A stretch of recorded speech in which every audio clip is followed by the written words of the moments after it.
আসসালামু আলাইকুম। আমি বাংলাদেশ বনাম ভুটান ফুটবল ম্যাচটা নিয়ে আলোচনা করতে চাই। আসলে অনেকে বলতে সবাই বাংলাদেশ ভার্সেস সিঙ্গাপুরের ম্যাচটা নিয়েই বেশি আলোচনা করতেছে। কিউ বা মিচেল খেলতে পারে, যদিও এখনও কনফার্ম হয়নি। হামজা চৌধুরী খেলবে, সুমিত সোম খেলবে, তারপর ফাহমিদুল খেলবে। তো সিঙ্গাপুর ম্যাচের আগে কিন্তু 4 তারিখে ভুটান ম্যাচ। বাংলাদেশ টিমরে নিয়ে যতই নিশ্চিত হোক না কেন মানুষ, ক্রিকেটের যে অবস্থা, ফুটবলের প্রায় একই অবস্থা। মানে সিঙ্গাপুর ম্যাচ নিয়ে আলোচনা চলতেছে, ভুটানের সাথে হাইরা যেতে পারে।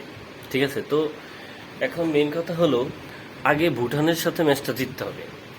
ভুটানের সাথে তো আর হামজা চৌধুরী হয়তো 90 মিনিট খেলবে না, কিছুক্ষণের জন্য প্রস্তুতির জন্য নামাইতে পারে।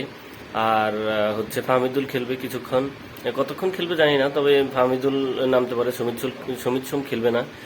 তো যাই হোক, ভুটান ম্যাচটা আগে জিততে হবে। ভুটান ম্যাচটা জিতার পরে তারপরে সিঙ্গাপুর ম্যাচ।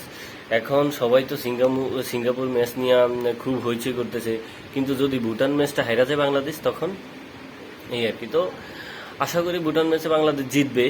আর হামজা চৌধুরী ভালো খেলবে। হামজা চৌধুরী হয়তো ভুটান ম্যাচে কিছুক্ষণের জন্য নামবে। তো ভুটানের সাথে বাংলাদেশের লাস্ট 11টা ম্যাচে দেখলাম যে একটা ম্যাচ ভুটান জিতছে, বাকি 7টা ম্যাচ বাংলাদেশ জিতছে, আর 2টা ড্র হয়েছে। তো দেখি, আশা করি বাংলাদেশ জিতবে। আর ভুটান ম্যাচের টিকিটটা অলরেডি আমি কাটছি, যদিও সিঙ্গাপুরের টিকিটটা পাইনি।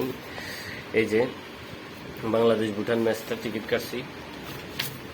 সিঙ্গাপুর আর বাংলাদেশের ম্যাচটা টিকিট কাটার জন্য চেষ্টা করছিলাম, কিন্তু পারি নাই। অনেক জ্যাম ট্যাম, সবাই তো জানেন, অনেক ঝামেলা ছিল, অনেক। যাই হোক, সবার জন্য